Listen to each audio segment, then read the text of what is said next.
আমার নবী রহমাতুল্লিল আলামিন যখন কোনো রাস্তা দিয়ে যেতেন তখন পুরো রাস্তা গ্রামে সুবাসিত হয়ে যেত।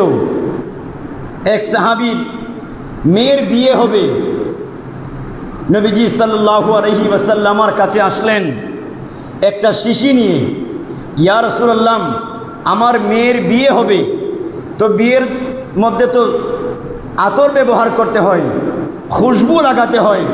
ইয়া রাসূলুল্লাহ, আমি যে খুশবু লাগাবো, আতর ব্যবহার করব, ওই রকম টাকা আমার কাছে নেই।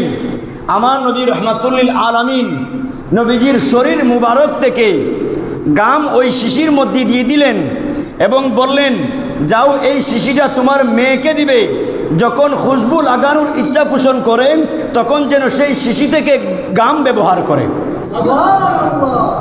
আমার নবী রহমাতুল্লিল আলামিনকে জিজ্ঞেস করা হলো, ইয়া রাসূলুল্লাহ, আপনার গাম মুবারকের এত সুগন্ধি কেন? আপনি কোন আতর ব্যবহার করেন?